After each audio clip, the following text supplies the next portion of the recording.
Yeah, so we're focusing on the American Chess Congress from 1857, highlighting some key moments in Paul Morphy's journey to winning the event.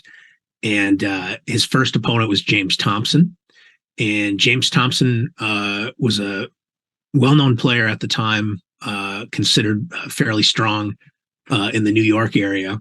And in fact, he founded the New York Chess Club in 1839.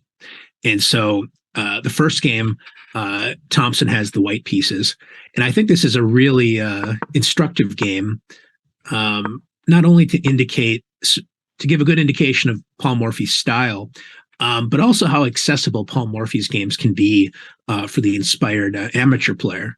Because, how often do we see this sort of opening? Like if you go to any scholastic tournament on the weekend, you probably see, hundreds and hundreds of these games over the span of several weekends, right? And this is already an interesting moment. After the move knight c3, Paul decided to play h6, a prophylactic move, trying to discourage bishop g5, maybe dreaming of g5 in some circumstances. But we'll also notice a very peculiar idea associated with h6 in opening up the h7 square. One thing here is if black plays d6, which is perfectly fine, bishop g5, this is where less experienced players can run into trouble. And sometimes it indicates the source of the trauma behind why a lot of amateur players will play h6 before the bishop reaches g5. Because if you automatically castle here, now that your king is committed to the king's side, in the fact that your knight is pinned on f6, this is a wonderful opportunity to put pressure on the pinned piece with knight d5. And so black is in serious trouble because after a move like h6, trying to kick the bishop, white doesn't have to react by moving the bishop, and in fact can just play knight takes f6, with the idea that after gf6, not only is the g file blasted wide open, so the king's house is already looking quite vulnerable with a big hole in the roof, white can simply just capture this pawn, winning material, threatening the rook. So this is a disaster. And that explains why a lot of players, instead of playing d6, will play h6 to prevent the pin. And not to go too far into detail here, but I just wanted to make a point that after d6, you don't actually have to prevent bishop g5. But the big mistake is castling into the storm. Instead, you can play the move h6, forcing the bishop to declare its intentions. And if white tries to maintain the tension by playing bishop h4, maintaining the pin against the knight, we can actually break up this pin with g5. And this can often feel really scary, because we're opening up lines on the king's side. But since our king hasn't committed to the king's side just yet, regarding a permanent residence, this isn't such a bad thing. And if the bishop then moves back, for example, you may have heard the description, Capablanca's prisoner. There's a famous game, I believe he was playing against Winter, and Capablanca had the black pieces, and he had the same sort of setup where Winter's bishop was in for a very long winter, completely restricted by the dark square pawn chain.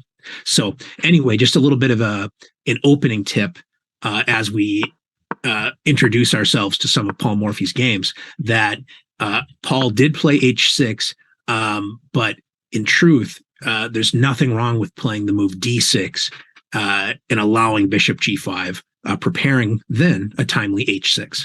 So, okay. In the game, Paul played h6. And then this is where we start to see white go astray. International master Danny Wrench has famously stated there's three opening principles in chess: development, development, and development. And he says it to emphasize how important it is not to waste time in the opening. So basically, you could think of it as new move, new piece. Like try to activate your pieces as quickly as possible. So once we see Thompson start to play knight e2, moving a piece that's already developed and moving away from the center, it feels a little suspicious. There's nothing wrong with castling, and there's certainly nothing wrong with developing the bishop to e3, challenging black's bishop. So Thompson played knight e2. And one thing I always like to emphasize when working with students is to think about the space left behind. The knight on c3 was doing an excellent job controlling and supporting the e4 pawn, as well as fighting for the d5 square. So we won't really analyze too deeply here, but it's just worth mentioning that Morphy could have played the energetic pawn break d5, thanks to the fact that the knight on e2 has left behind its control over the square. In so doing, black gains more space and opens up the light squared bishop and gives the queen a little more scope as well. Instead of that, I don't think Paul was too worried about the limited opening theory that existed at that time, and would often just play fairly natural looking moves. And here he just plays d6. So he's not trying to blast Thompson out of the water. He's just playing solid chess, and to some extent letting Thompson do a lot of the work himself. For example, wasting time with this move knight e2. But okay, Thompson wasn't a bad player, and he had the idea that he could use the vacated c3 square to play c3 with the pawn, and that means down the road he might fight for more central control with d4. So sensible enough. Morphy castled, and then at this moment, again, there's nothing wrong with castling. We could also mention this knight tour might complete its journey to g3, where it would support the pawn on e4 and start to eye squares on the king side, like f5 and h5. Instead, he decides to play h3, maybe a little bit nervous about a bishop or a knight visiting the g4 square. And this is where the game gets pretty funny. I think quite enjoyable. So far, we talked about the opening principles of development, meaning how important it is to actively develop and play just as actively and energetically as possible. And Morphy was always true to that style. Here you might wonder what exactly happens. Perhaps Morphy had a 19th century mouse slip. The king moves to h8. And this feels a little mysterious, why exactly is he doing that? Well, in truth, he's still following his idea of trying to play as actively as possible. And we talked about d5 as a pawn break earlier that Morphy decided not to play. Now he has another pawn break in mind. He wants to play f5. And it's always important to think about pawn breaks in chess. Where am I going to confront an enemy pawn and try to break open lines? So in order to play f5, of course, he doesn't want to expose his king to the bishop's harassment here. And so the king steps to the side, and we're going to see on Morphy's next move just exactly what he has in mind. It's going to look a little mysterious indeed. So Thompson plays knight g3, as we mentioned, sort of one of his ideas. And this is one of those funny moments where if a beginner plays the next move, we would criticize black and say, okay, well, this is a bit optimistic, and you should, think about developing your bishop and then getting your queen into the game and connect your rooks and, centralize. But in the hands of the skillful Morphy, he plays the move knight h7. So for a beginner, we say, hey, this is a terrible move.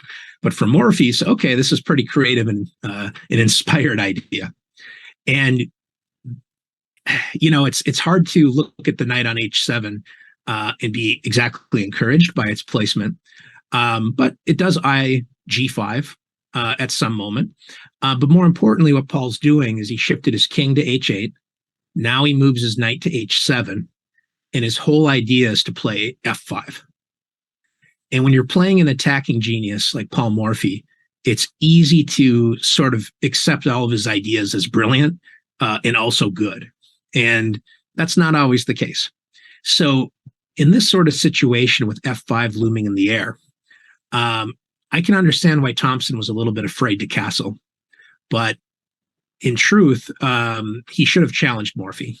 Just said, I'm going to play a natural move here, get my king to safety, come what may. Go ahead and play f5 if you want. Because the thing about the move f5 is it's double-edged. When we talk about Morphy being sort of this wonderful attacking player, emphasizing active development, he also would experiment a lot and to see, how far, he could bend the rules. And so he wasted time with knight h7 and king h8, which leaves kind of a strange impression. So in this sort of situation, when you play f5, you're allowing, a number of captures on that square. So for example, knight f5, bishop f5, ef5, and rook f5. As the smoke clears, Morphy's position is still pretty active. But notice he no longer has a light squared bishop to help join the attack on the king side. And the other thing is the rook on f5 and the knight on h5 indicate there's some weaknesses behind playing moves like h6, weakening the g6 square, and playing a move like f5 and allowing this capture. Because now we notice that this diagonal is a little bit weak. And so a really strong move here would have been d4, gaining a tempo against the bishop, fighting actively for the center, and preparing to reroute our bishop to d3, questioning the rook, and then eyeing the knight on h7. So this would have been a much better path for Thompson, and he would have challenged directly Morphy's overall concept of this extremely energetic but somewhat risky play of just opening the king side at all costs. And as we'll see, Thompson starts to play quite passively, and we'll notice the king later would certainly have preferred to reside on g1 than the course of the game. So returning to the position after Morphy just played knight h7, intending f5. Thompson anticipated this and came up with a clever but maybe dubious choice, queen c2. At first glance, this almost feels like a random move. Like, why is this queen staring at two pawns? But as we'll see, he's envisioning the possibility of capturing a pawn once it reaches f5, and then opening up the b1 to h7 diagonal with d4. And my assumption is that he thought that this was going to discourage Morphy from playing f5.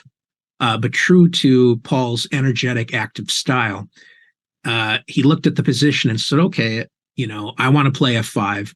Why can't I play this move?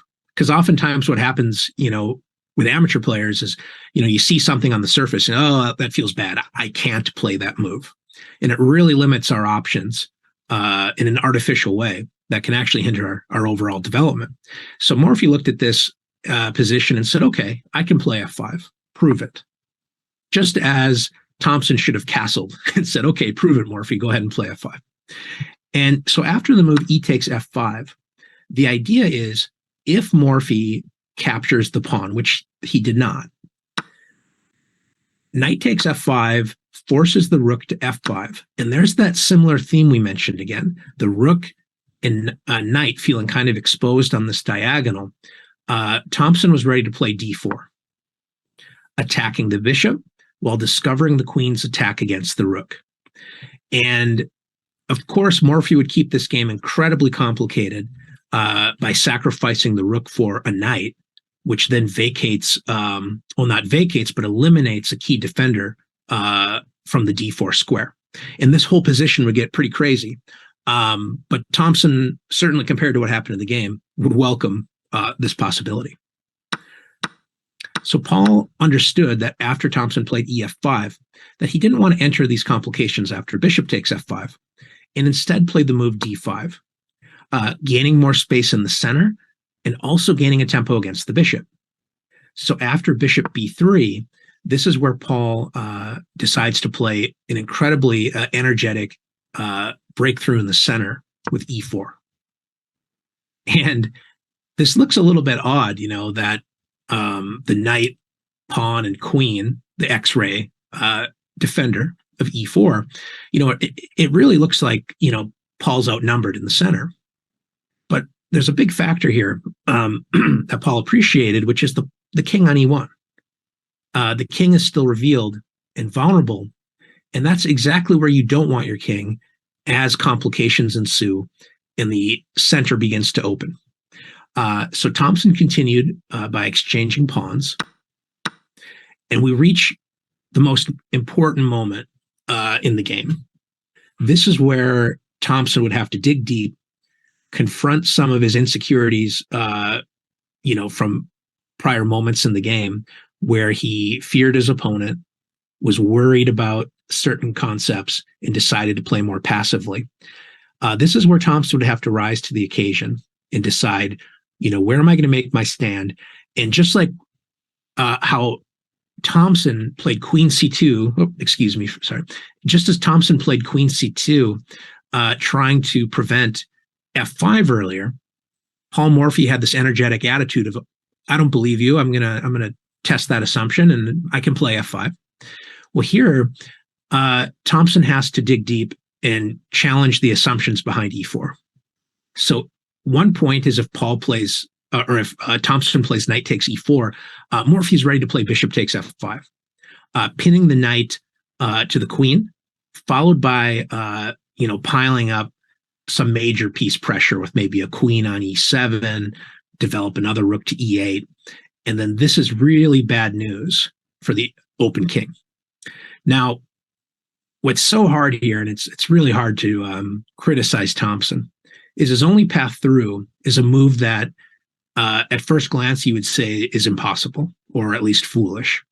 The one move you may never consider here is queen takes E4, because after all, not only is your king exposed, now your queen is also exposed and aligned with the king on the E file, so Morphy can play the move rook E8. So we might look that far and just say, nope, not going to consider that, which is probably what happened. And spoiler alert, Thompson's about to play the really, really passive knight G1. But analysis suggests Thompson can challenge Morphy and say, okay, prove it. I'm going to capture this pawn. Yes, I know you can play rook E8, and this is a little bit terrifying. But the point is that the F pawn that I imagine Thompson assumed would have been captured earlier, well, it still exists and is living to tell another move. And in this case, with the queen, both of the queen and the pawn can support the move bishop E6, blocking the pin and buying some time for white's king to castle.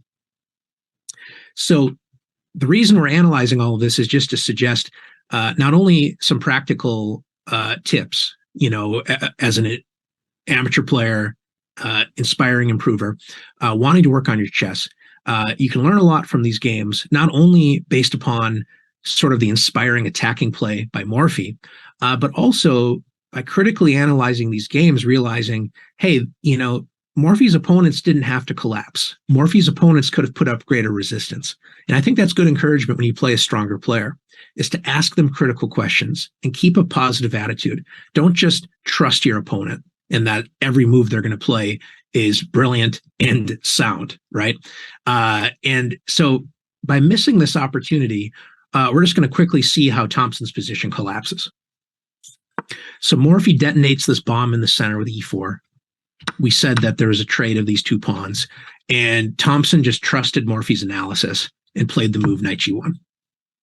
And this is where things are looking really, really bad. It's as if Thompson is like really encouraged to begin a new game. He's already setting up all of his pieces on the first rank. And Paul Morphy doesn't have to be asked twice, much less even a single time, to activate his pieces and to play in a dynamic fashion. So E5 opened up, pushing the pawn from E5 to E4 opens up the E5 square. So Morphy pounces on that square, eyeing the D3 square, supported not only by the pawn, but also the queen. And after bishop E3, Thompson tries to develop a piece. Morphy parks his knight in the heart of white's position, knight D3, attacking the enemy king. And after king E2, Morphy makes an instructive trade. He exchanges the dark squared bishops. And the idea is if the king captures the bishop, Morphy is all too willing to pay that king an unpleasant visit with queen g5. And in the game, after f takes e3, Morphy played queen h4, taking advantage of the space the f pawn left behind and exploiting these weakened dark squares. Notice the queen x-rays through the knight, the f2 square, where it would join with the knight in attacking the enemy king. And so Thompson's desperate and decides to, since his knight's in so much trouble, and that, knight f1 would allow queen f2, forcing the king to d1 and then allowing a nice mate. He decided, I'm going to sacrifice my knight and remove the key defender of black's knight on d3. And here, Morphy could have played, well, like Morphy, and played bishop takes f5. Development, activating his pieces, and threatening to capture this knight. Instead, he decided to capture the knight on e4, giving up his knight on d3, not because he was excited to exchange queens, but because now the queen can capture the pawn on g2, attacking the king, as well as the unprotected and undeveloped rook. And after king d1, there's nothing wrong with capturing the rook immediately, but Morphy plays an instructive move. Rather than sort of suffering from tunnel vision and only looking at the sort of materialistic perspective of just capture the hanging rook, Morphy, the master of time and development, captures the pawn with f5, bishop takes f5, activating the bishop, gaining a tempo against the queen, and also now opening up the rook on a8. So after the move queen e2, Morphy could have played once again a Morphy-esque move, which is just rook a d8, continuing to find tempo moves to activate his pieces, because by attacking the king, white has to deal with that check, and guess what? The rook is still hanging on h1. So that would have been an instructive move, but Morphy just said enough is enough. I'm just going to take this rook. The knight is hanging. I'm ready to, and also pinned to the king, and I'm also ready to play rook a d8.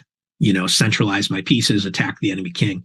So Thompson, being down a tremendous amount of material and having, shall we say, some pretty serious issues with king's safety, decided to throw in the towel.